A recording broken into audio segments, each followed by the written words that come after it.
Here's a quick video to show you around the van. This van is a Highline, so it's got a few little extras on it, like cruise control with adaptive distancing. It's got front and rear sensors, little things like that. All our vans have got Apple CarPlay. We'll tend to have mats in just to try and give a little bit of additional comfort. All the manual. We're looking at getting automatics in future, but all the manual at the moment. Generally provide USB-C connection points. They're all air conditioned, and with the USB connection points you can connect to Apple CarPlay. If you've never drove a van before, it's pretty much like driving a big car. You put your clutch down to start the vehicle, but other than that it's pretty straightforward. I think, again, because this is a Highline, it's got the automatic light, so you can just pretty much leave it on automatic all the time. There is a bit of storage in the front of this one, because this one has the double seat. There's a bit of storage underneath there. So yeah, you just kind of lift that forward and tip it like that.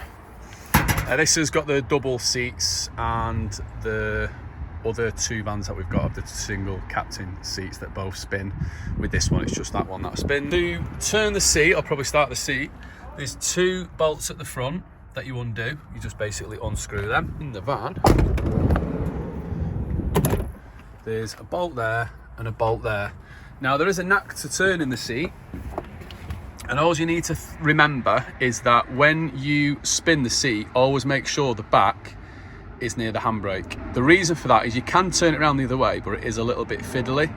And what you'll find as well is once you've undone the bolts, it's not just on a sort of pivot, it slides about, it'll move backwards and forwards. So once you've undone the bolts, you can kind of push the seat forward a little bit, and then you'll notice as you sort of turn it, you'll be able to push it over towards the parking brake. Just moving on through to I suppose the roof is the next one to kind of run through. The roof works just on this kind of like crocodile sort of tooth clamp. So you just undo that, and then rather than these drop off, I can't really do it one-handed, but I normally sort of put it back through there just so it sort of holds on. There's one either side to do, and then it just will push then off its own weight. And then this roof's a little bit different. So in this roof, it's a sort of SCA style roof. It leaves this part of the cab intact, which is quite nice. Also provides a little bit more rigidity in the van in this style, but it does have this, as a result, as this kind of like separate piece. Normally what I do is I'll just kind of lift it up, pop it at the top there like that, and then when you're at the top, I just will then push it up. So again, it's on gas strut, so it goes off its own weight if you've never done one before. So yeah, then this will just kind of like hold there. Loads of like vents and light that you can kind of undo if need be. This, if you're ever wondering what this is, it's just a support to kind of take the slack out the sides. Otherwise you'll find that they'll kind of bellow a little bit. So yeah, if you're ever wondering what that kind of tensioning strap is, that's what it is. Again, it's like a sort of vent this side. Going through the van, there's loads of storage. You've got storage up at the top there and there. Got a cup. We'll usually have all like the sort of the anti-slip sort of matting inside. And then I'll go from sort of left to right. On the left is the diesel heater. The diesel heater sort of sits underneath the van, and then this is where the hot air comes in. It actually brings in the cool air through the passenger side door well, and then it pushes through there. To turn it on and off is really simple. You come over to this, you press it once, and that'll turn the screen on. You press it again and it'll come on. It'll take a little minute to start up. It's usually about sort of 60 seconds. Once the screen comes on, it's just got the power level. Just having it on one is plenty. You'll find out for yourself, but yeah, it'll come out through that vent there. And then to turn it off, you do the same, you just press the button again. Then again, going from left to right, we've got the fridge. So on this one, we've got a sort of, I don't know what you call it, like a sort of spice drawer. And then here you've got your actual fridge. And then to turn it on and off, there's a button there, and then you can adjust the temperature. To be honest, we always find like the lowest one is plenty, but if you do want it a little bit colder, you can change it there. There is a little bit of a sort of frozen drawer underneath. And then just to explain what this does, you might not need it with this drawer, but it's not a lock. That basically what it does is, if you ever want to vent, if you turn the fridge off and you want to vent it, you can kind of lock that in to pretty much keep the fridge open, so it lets air through once the fridge is off. But you won't need that, we just always leave it on. This is your kind of cutlery drawer. Pretty much got everything you would ever need in there. Kate's probably put too much in there. You can't shut the drawer, but there you go, you've got more. Always better to have it and not use it. One thing to watch out for is these are real wood worktops and we've got a real oak ceiling. So just kind of bear that in mind, that I have sealed this with, it's had Danish oil and then it's had a clay varnish. It's had a couple of coats, but if you get red wine on it or anything like that, it's going to stain it. So, you know, just please be careful. We've supplied chopping boards and things like that, but just try and look after the work surfaces. Curtains are pretty straightforward. You just kind of have these little press stud pins and then you pull them across. And they should be, we've gone for the sort of slightly more expensive ones, so they should sort of keep the sun out. You've got your sink here with a fold out tap. And pretty much the way that works is you fill up in this canister.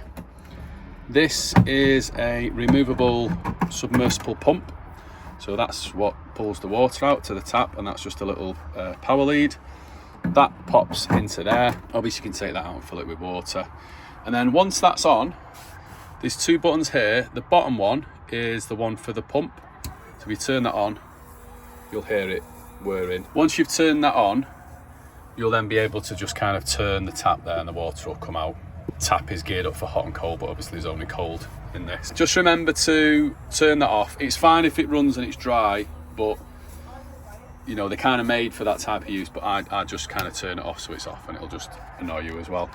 The way to remember is obviously blue for water, and then above we've got a little light, so I've put in a sort of little kitchen light. I might put more lights in this, but for now I think that's plenty. But yeah, so that's the light there for that, light switch for that I should say. The way that the sink works, because in the hire vans we were finding that when the water was going into a butt that caught the water, they were just getting a bit smelly. So what I've done with all the vans now is the sink kind of comes out and then goes out through the bottom and goes out through the bottom of the van. Now the reality is they're only small camper vans these, so you're going to kind of not be using much water to do pots and things like that, but the water just goes out the bottom. If you are on a campsite and people are saying, well, ideally we'd like you to kind of have a bucket under there or whatever, then you can just stick a bucket or a pot under there, but most of the time people are not that bothered. Again, going from left to right, we've got an induction hob, so pretty much probably best to take that out and then put it on this side. You then will kind of run it along there and plug it in, and then I'll just explain how the electrics work. They're really, really simple. All you've got to do is, this unit is showing you how much battery's left, so this is just in 20% increments, so there's 5 lights, so the battery's full at the moment. This has got a really top-end lithium power pack, so it's got 160 amp hours or like 2000 watts of power in the van itself. That's equivalent to using a 2000 watt really powerful hairdryer for a full hour. So it's got a lot of battery. This is just turn it on and off. We just always keep that on, because if you turn that off, then obviously your fridge will go off. And then this is like your household electric. So this is your 230 volt, which you turn on, turns on something called an inverter. And what that does is it kind of takes the lithium 12 volt battery power and then converts it into 230 volt, which means then you can kind of plug in 230 volt items like an induction hob. So just turn that on, and then it might not work because I've not got a pan on it. Let me try it with a pan on. All your pans are located underneath there, and then Katie's put like these little sort of soft non-slip separators as well. If you've not got a pan on it, it'll come up with an error, so then you just turn it on, and then you can just go to like manual basically. Now power wise, just be mindful that you obviously, if you've not used an induction hob before and you've been using gas at home, they get hot really, really quickly. So you're probably not going to need a lot of power. It goes up in sort of like increments of power 3, power 4. Anything higher than a sort of 4, 5, 6 starts burning the food. I think it'll go all the way up to power 9, and that will just burn the food really, really quickly. But yeah, so that's that. So yeah, the important thing to remember is that it might come up with an error unless you've got a pan on. It's got like a sort of safety mechanism. I've done with the plug sockets. I've tried to get plug sockets that have got the USB-C and the normal USB as well. And I've got to put one there, and I've put one there. Reason being, that's great for all your kitchen utensils. So we put a toaster in and a kettle, and this is good for anything when you're in bed, if you've got stuff that you want to charge, or you know, you want to watch stuff on a phone or an iPad or whatever. It's just nice and handy. Chopping boards. What else? Kate's only literally put them in today. Cheese grater, a little bit of a sweeping up brush, and then she's got like a washing up bowl with all the sort of cleaning things in. So yeah, she's kind of gone to town, put everything in there. You've got another sort of storage piece here as well, and you've got all your sort of plates and everything in. You can get to a bit of the rear storage at the back as well, so there's a little bit of storage there. There is a few sort of wires and what have you running through there, so just be mindful of that. There's a little bit of storage at the top, so you can use that. And then for the front of the van, sorry, underneath the van I should say, then got storage underneath, but this is your lithium power pack. These are the 12 volt fuses, so if anything was to trip, like the fridge or I don't know, the water pump, anything like that, it'll flash up a little light. Now I think I've pretty much wired everything on this side, so any of the fuses this side will be spare. So yeah, if anything trips out, you'll get a little red LED light next to the fuse. This is just the main fuse that goes to the front of the vehicle, which is in charge of charging the battery, and then this fuse is for the diesel heater. So you won't need to know any of that, but I just thought I'd explain it. If you're storing stuff under the bed, you've got plenty of storage on this side, but just be careful of putting too much over the top of that, because obviously it's electrical. I might block that off somewhere in the future. The bed is pretty straightforward. This lever comes up and then you pull the bed forward. Then this top piece comes over, and then these two little bars you pull. There's one there, push that out, and then there's another one, push that out, and then the only thing, just move the seat belts out of the way so they don't get caught on any of the metal work. Then as you pull this forward, you'll just need to remove both the seats, and then that will lie flat, and then you've got a good bed. These are really good seats. They're made in Scotland, and what I like about these is the padding on the rear is a bit softer than it is on the seated side, so they're quite handy for that. And I'll show you the back, and then I'll show you how to put the seat back up. You just literally lift it back up, and then pull this lever, and then again just pull the lever on the other side, and then goes back over, and again just pull that handle. It's not very easy doing this with one hand. If I only had an assistant.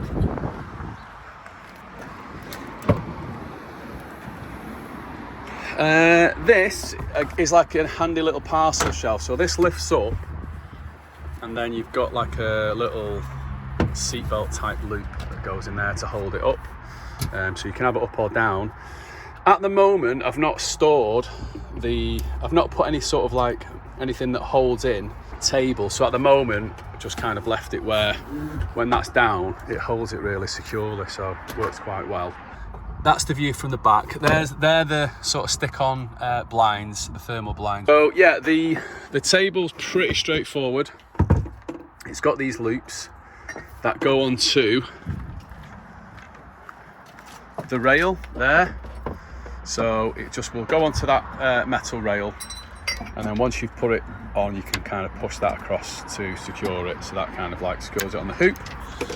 And then here there's just like a little latch that you push back and then pop up, and that's it. You've got your leg. we've gone with the real wood because we just wanted it to kind of look nice and feel really homely, but just be careful on here. If you spill anything that's really strong in colour, it's gonna stain it. There's storage in the back. There is a little plug-in light. What can I say? I got carried away in the range. I'm thinking about putting it up there. I'm not sure yet. I'll have a think, but it's just got a USB connection, so you can like put it up there and then connect it down to the plug socket at the side. So if you want the Sweet Dreams vibe, it's there for you. And then in the back again, there's loads of storage. Just be mindful of, I've covered all the wires and they're all in like inducting and all that kind of thing. Tried to do it as neat as I possibly can, but there's a lot of wires on this because it's an off-grid build. You've got your jack on that side, so you've got your jack there.